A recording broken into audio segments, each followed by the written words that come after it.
ልጆቼ አሉ አባመናም ድምጻቸው በዋሻው ውስጥ እንደ ነጎድጓድ እያስተጋባ ቀጠሉ። ታሪክ ስለ ሀገራችን አላጠናንም፣ ስላላት እምቅ ሀብትና ጥበብ የአባቶቻችን ምስጢራዊ ማንነት ጭራሽ አልተገነዘብነውም። በበከራና በስቃይ በኢኮኖሚ ውድቀት ምስቅልቅልና ጦርነት ራሳችን እንኳን መመገብ የማንችልበት ደረጃ ላይ የደረስነው ዋና ምክንያት ከታሪክ ጋር አለመታረቃችን፣ ከአባቶቻችን እውነት ጋር አለመስማማታችን፣ ከሕግና ከሥርዓት ማፈንገጣችን ጭምር ነው አሉ። ስለ ሀገራችን ስለ ኢትዮጵያ በርካታ ጸሐፍት ተመራምረዋል። በዘመናቸው እያንዳንዱ የሆነውን ሊጠቅማቸው የሚችላቸውን ነገሮች ሁሉ ከኢትዮጵያ ከሀገራችን ወስደዋል። ለምሳሌ ያክል ብለው ቀጠሉ። ጄምስ ብሩስ ሲባል ትሰማላችሁ። ከቅርብ 100 ዓመታት በፊት ነበር ከኢትዮጵያ 3 መጽሐፍ ሄኖክን ይዞ ሲወጣ ዓለም ገና ለምስጢሩ አልበቃችም ነበር። አንዱን ለፈረንሳይ ንጉሥ፣ አንዱን ለኦክስፎርድ እንደሰጠ ይነገራል። ነገር ግን አውሮፓውያን ሰሙን እንጂ ወርቁን ሊረዱት አልቻሉም። መጽሐፍ ሄኖክ ተራ መጽሐፍ አይደለም ልጆቼ፣ ይህ እኮ ብለው ፈገግ አሉ። ዘ ማኑዋል ኦፍ ዩኒቨርስ የጽንፈ ዓለም መመሪያ ቁልፍ ያለበት ምስጢር ነው ብለው ተመለከቱን። በዛ ውስጥ በርካታ የሆኑ እውቀት ጥበቦችና ወደፊት ሊያራምዱን የሚችሉ የቴክኖሎጂ ስርዓቶች ሁሉ ተዘርግተውበት ነበር። ነገር ግን እኛ መረዳትና ኃላፊነት የሚወስድልን ሰው አጣን አሉ አባመንም። የኢትዮጵያ ሊቃውንት ምስጢርን የሚጠብቁት በብረት ሳጥን ብቻ አይደለም ልጆቼ፣ በቅኔም ጭምር እንጂ። የብራቅ ብርሃን የመሰለ ነገርን አወጡና አንድ የግዕዝ ሐረግ በብርሃኑ ላይ ጻፉ። ይህንን ተመልከቱ። ይህ ቅኔ ሰም ሲሆን ትርጉሙ ስለ ዝናብና ስለ እርሻ ያወራል።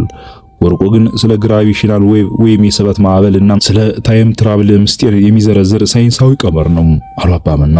ጥንታዊ አባቶቻችን ከውጭ ወራሪዎች ጋር ሲዋጉ የጦር ስልቶቻቸውንና የቅርሶቻቸውን መደበቂያ ቦታ የሚያስተላልፉት በዚህ ኢንክሪፕትድ በሆነ የቅኔ ቋንቋ ነበረ ብለው ቀጠሉ። የሁላችሁ ልጆች እኔ በበርካታ ዘመናት የተለያዩ ዓለማት ሄጄ ተመራምሬያለሁ።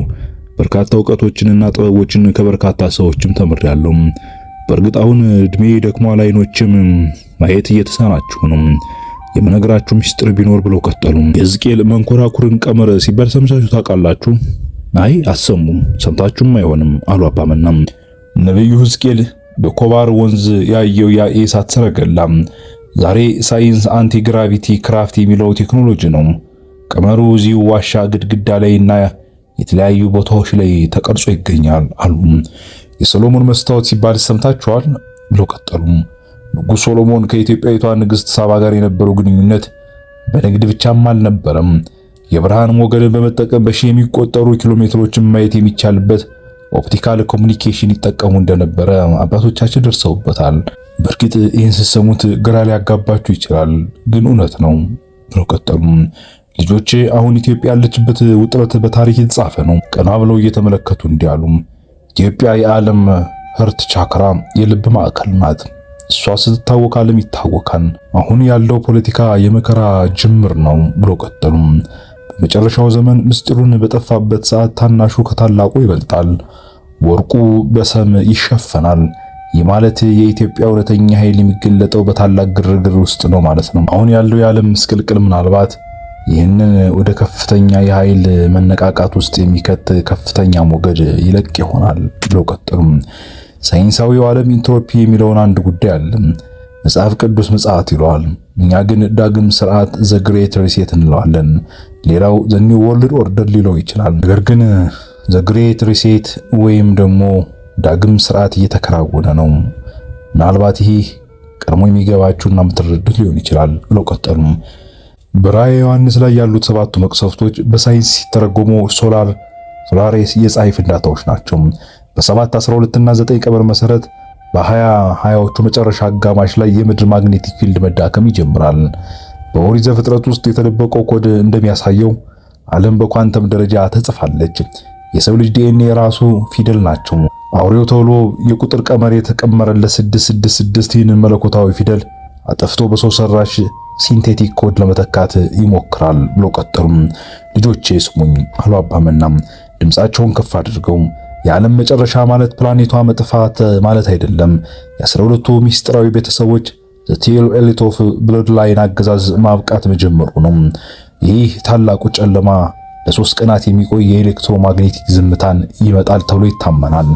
ሳተላይቶች ይወድቃሉ፣ ምናልባት ኢንተርኔቶች ይቋረጣሉ። ያኔ ነው የኢትዮጵያ የብርሃን ከተሞች የሚበሩት የሚባሉት ብለው ቀጠሉ።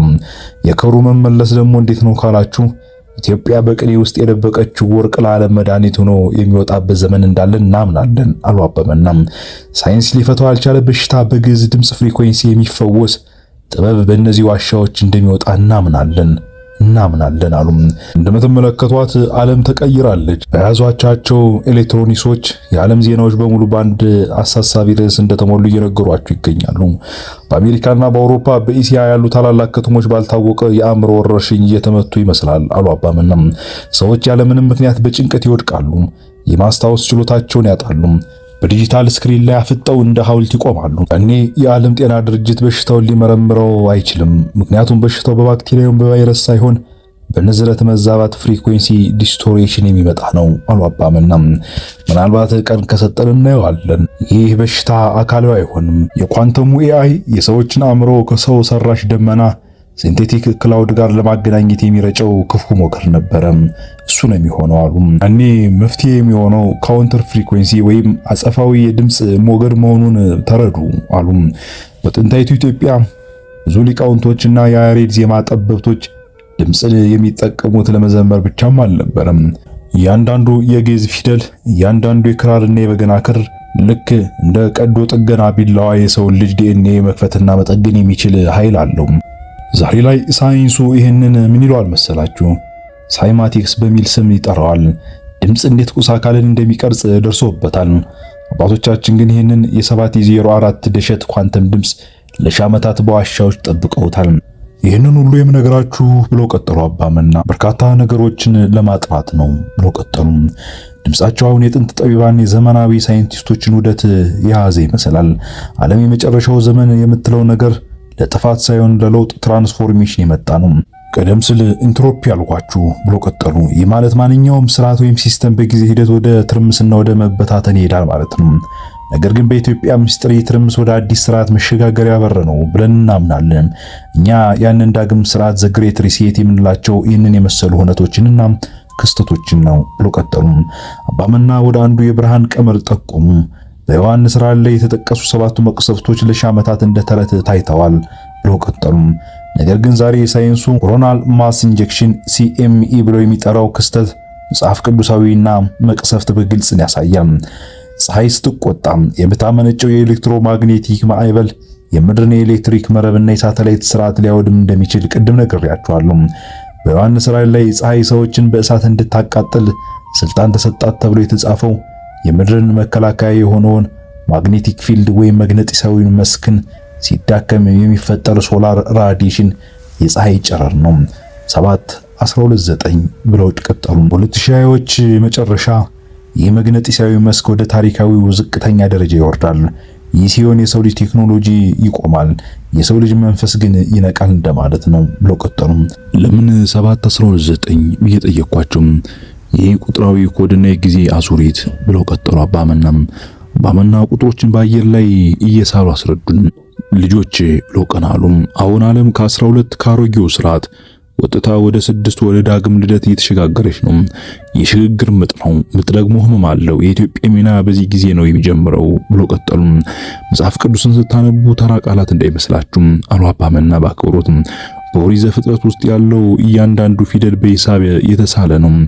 ባይብል ኮድ ኢኩዲስታንስ ሌተር ሲኩዌንስ በሳይንስ የተረጋገጠ እውነት ነው መነግራችሁ ብለው ቀጠሉ።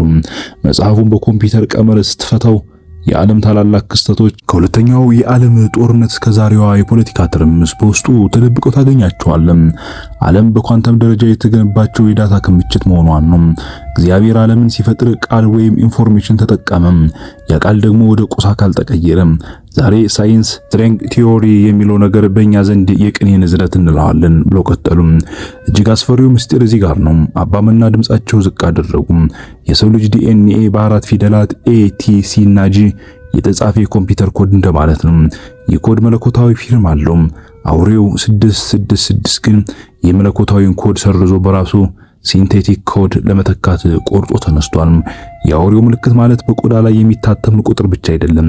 እሱ የሰው ልጅን ባዮሎጂያዊ ማንነት ከዲጂታል ዓለም ኤአይ ጋር በማዋሃድ የሰው ልጅ ነፃ ፈቃድ እንዲያጣ የሚያደርግ የኳንተም ባርነት ነው። በኬሚስትሪ የካርቦን አተም መዋቅር ነው። 6 ፕሮቶን፣ 6 ኒውትሮን፣ 6 ኤሌክትሮን ያልኳችሁ። ይህ ማለት የሰው ልጅ በቁሳዊ ዓለም ብቻ አስሮ መንፈሳዊ ንቃቱን ማጥፋት ማለት ነው ብለው አዘኑ አባመና ቀጠሉና ከመቀመጫቸው ተነስተው ካርታው ላይ አፈጠጡ። በቀይ ቀለም በሶሪያ፣ በዩክሬን፣ በእስራኤል፣ በኢትዮጵያ ተራሮች ላይ ምልክትን አደረጉ። ልክ እንደሚቃጠል እሳት ይነዳል አሉ አባመና በቁጭትና በጥልቀት ትውስታ ውስጡ ነው ወደ ካርታው በሚገባ ተጠግተው ይመለከቱ ጀመረ። ልጄና ቡቴ አሉ አባመና ድምጻቸው እንደ ተሰበረ ዋሽንት እየቀጠነ፣ አሁን የምታየው ጦርነት ምስቅልቅል የድንገት አደጋ ውጤት እንዳይመስላችሁ አሉ። ይህ በ7 12 እና 9 ቀመር ውስጥ ያለው ፌዝቱ ሰክሬት ተርቡላንሲ ወይም ታላቁ መናወጥ ነው። ዓለም አሮጌውን ቆዳዋን እየገፈፈች ነው። ነገር ግን ቆዳው በቀላሉ አይላቀቅም። ደም ይፈሳል፣ አጥንት ይሰበራል። አባመና ወደ መካከለኛው ምስራቅና ወደ ሰሜን አውሮፓ ካርታ ጠቆሙ። ሶሪያና ዩክሬን የመሰወያ በሮች ናቸው። በእነዚህ ቦታዎች የሚፈሰው ደም ተራ የፖለቲካ ግጭት አይደለም። እሱ የዓለምን ኢነርጂ ግሪድ የኃይል መረብ ለማናጋት የሚደረግ የጨለመው ማህበር ስልት ነው ብሎ ቀጠሉ አባመና። የሰው ልጅ በጦርነትና በፍርሃት ውስጥ ሲወድቅ የንቃተ ህሊናው ንዝረት ወይም ፍሪኩዌንሲው ዝቅ ይላል። ያኔ ነው ሰዎችን እንደፈለጉ ፕሮግራሜብል ወይም ትዕዛዝ ተቀባይ ሊያደርጓቸው የሚችሉ። እስራኤልና ኢራን ላይ የሚታየው ትንፋሽ የሚያሳጥር ውጥረት በመጽሐፍ ቅዱስ የተነገረው የአሕዛብ መከማቸት ማሳያ ነው። ይህ ጦርነት ወደ ሶስተኛው የዓለም ጦርነት የሚያመራው በድንገት ሳይሆን የዓለም ኢኮኖሚ ሰባብሮ ዲጂታል ባርነትን ለማንገስ በታቀደ ስሌት ጭምር ነው። አባመና ወደ ኢትዮጵያ ካርታ አስወራሉ። ካርታው ላይ ያሉት ተራሮችና ከተሞች ሲመለከቱ አይናቸው በእንባ ተበላም። ልጆችም ኢትዮጵያ ጦርነትና ለመረጋጋት የመታወክ ምልክት ሳይሆን የመነቃቃት ምልክት ነው። ኢትዮጵያ የዓለም ባካፕ ድራይቭ ናት ብዬ አምናለሁ። አሁን ያለው ግርግር የማጽዳት ሥራ ነው ብዬ አምናለሁ።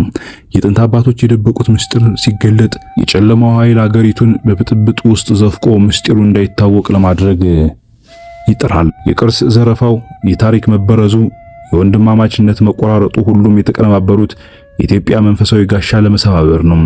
ነገር ግን አባቶቻችን በቅን ያስቀመጡት ኮድ በሰዎች ጥፋት አይጠፋም።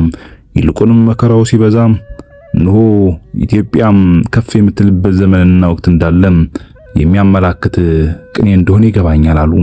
ሳይንሱ ማግኔቲክ ሽፍት እና የትንቢቱ መገጣጠሙን ሲገልጽ እንዲህ ይላል ብሎ ቀጠሉ። ምድራችን ማግኔቲክ ፖል ሽፍት ወይም የምድር ዋልታዎች መቀየር እያጋጠማት ነው ይላል።